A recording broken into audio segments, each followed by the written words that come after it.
I'll tell you what it is that you need to do to be successful. Some of these things aren't so malleable, but others are things that you can work on.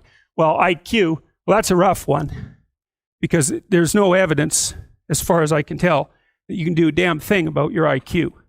I've reviewed that literature like 6 times in the last 15 years because I keep hoping that someone will crack the problem, but it's always the same answer. It's like you do brain training games, you get better at the game, a lot better at that game. You get slightly better at similar games, but distal games that are still heavily cognitively loaded doesn't affect your performance at all. Zero, none. So the issue of how to raise IQ, man, that's a killer. No one knows how to do it. I can tell you how to stop your IQ from decreasing as you get older. That's not so bad because it does that. Fluid IQ decreases from the time you're 20 and pretty rapidly. It's physical health is the best preventative. So exercise, physical exercise. Weirdly enough, you think, well, why? Well, your brain uses oxygen like mad, right? And it needs to be kept clean and well oxygenated. And physical exercise, both like weightlifting, so anaerobic and aerobic exercise, both seem to be very, very effective at staving off cognitive declines across the lifespan. So that's a really useful thing to know because that's the only thing we know that does that. So then the next best predictor of lifetime success is conscientiousness. And of the 2 aspects of conscientiousness, say orderliness and industriousness, the better predictor is industriousness. So the question is, well, what can you do about your industriousness? And the answer to that is, well, that's kind of rough too, because there's a strong genetic component. But you can work on micro habits with regards to your conscientiousness. And I think the best thing you can do with regards to your conscientiousness is to set up some aims for yourself, goals that you actually value. And so the questions are something like, well, all right, you're going to have to put some effort into your life. And you need to be motivated to do that. And so what are the potential sources of motivation? Well, you could think about them in the big 5 manner. If you're extroverted, you want friends. If you're agreeable, you want an intimate relationship. If you're disagreeable, you want to win competitions. If you're open, you want to engage in creative activity. If you're high neuroticism, you want security. Okay, so those are all sources of potential motivation that you could draw on, that you could tailor to your own personality.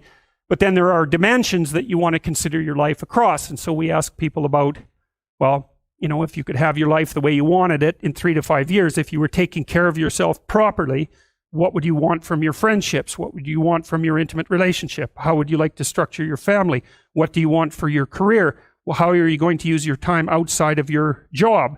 And how are you going to regulate your mental and physical health, and maybe also your drug and alcohol use? Because that's a good place to auger down, because alcoholism, for example, wipes out 5 to 10% of people. So you want to keep that under control. And then maybe you develop a vision of what you would like your life to be. Then you break down the goal into micro processes that you can implement. The micro processes become rewarding in relation to their causal association with the goal. And that tangles in your incentive reward system, the dopaminergic incentive reward system. And that's the thing that keeps you moving forward. And the way it works is that it produces positive emotion when it can see you moving towards a valued goal. Okay, well, what's the implication of that?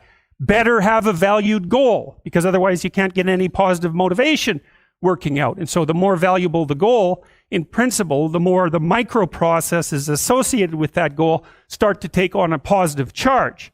And so what that means is, well, you get up in the morning and you're excited about the day. You're ready to go.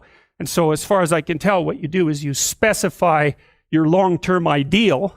Maybe you also specify a place you want to stay the hell away from so that you're terrified to fail as well as excited about succeeding, because that's also useful. You specify your goal.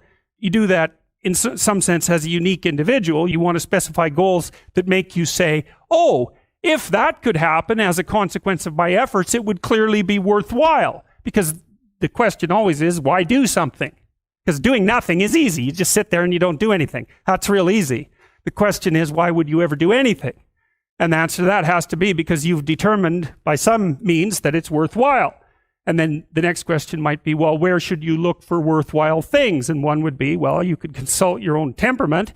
And the other would be, well, you kind of look at what it is that people accrue that's valuable across the lifespan. So you do a structural analysis of the subcomponents of human existence, and I already did that. You need a family. You need friends. Like, you don't need to have all these things, but you better have most of them.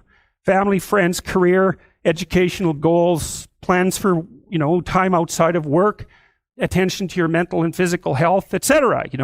That's what life is about. And if you don't have any of those things, well, then all you've got left is misery and suffering. So that's a bad deal for you.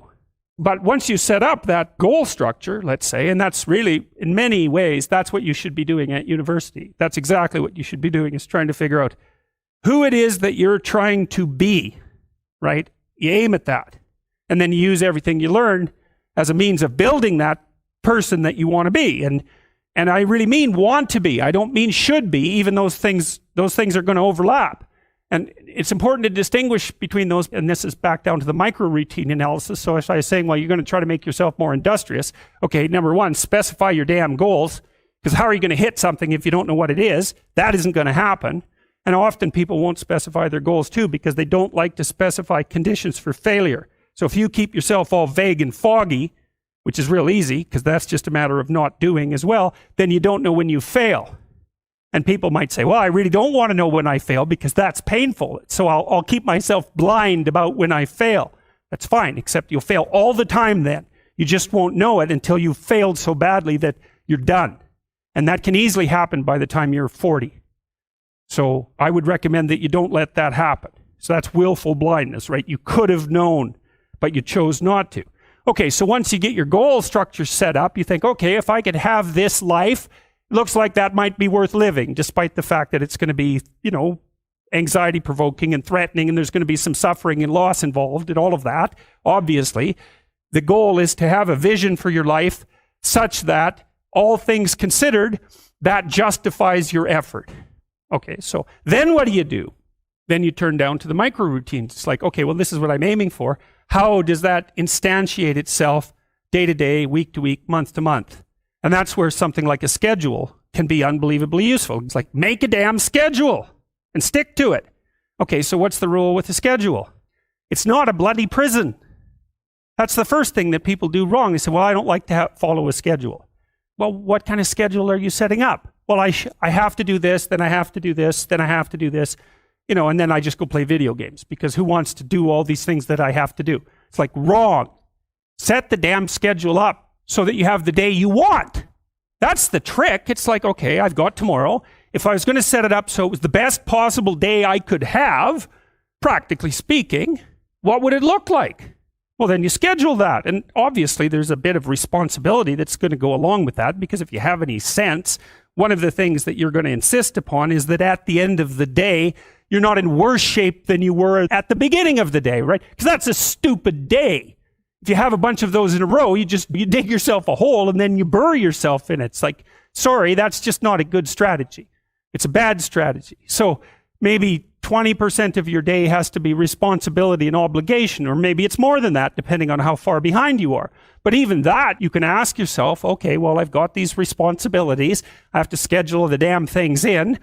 What's the right ratio of responsibility to reward? And you can ask yourself that, just like you'd negotiate with someone who is working for you. It's like, okay, you got to work tomorrow. Okay, so I want you to work tomorrow. And you might say, okay, well, what are you going to do for me that makes it likely that I'll work for you?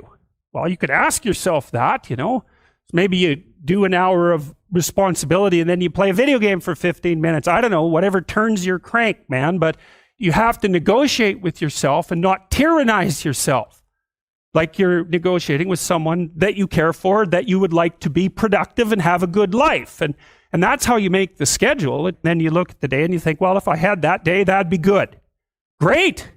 And you're useless and horrible, so you'll probably only hit it with about 70% accuracy, but that beats the hell out of 0, right? And if you hit it even with 50% accuracy, another rule is, well, aim for 51% the next week, or 50.5% for God's sake, or because you're going to hit that position where things start to loop back positively and spiral you upward.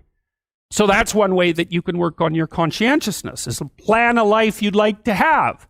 And you do that partly by referring to social norms. That's more or less rescuing your father from the belly of the whale. But the other way you do that is by having a little conversation with yourself, as if you don't really know who you are, because you know what you're like. You won't do what you're told. You won't do what you tell yourself to do.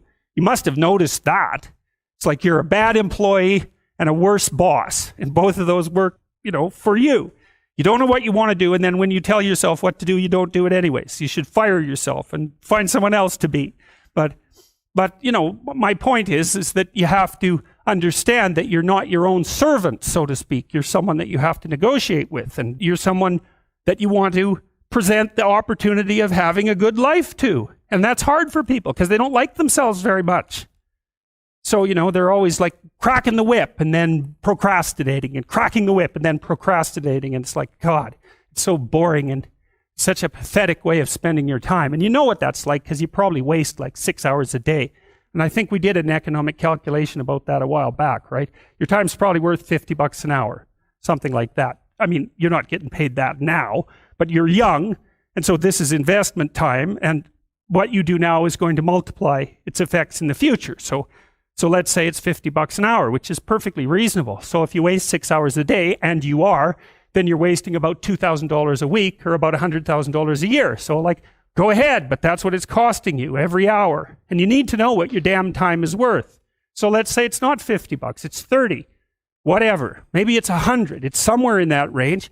One of the things you should be asking yourself is, when you spend an hour, was that, what if I paid someone $50 to have had that hour? And if the answer is no, it's like, maybe you should do something else with your time. And it depends on whether or not you think that your time's worthwhile. But the funny thing about not assuming that is, if you assume your time isn't worthwhile, what happens is you don't just sit around sort of randomly in a state of responsibilityless bliss. What you do is you suffer existentially. And so that seems like a stupid solution.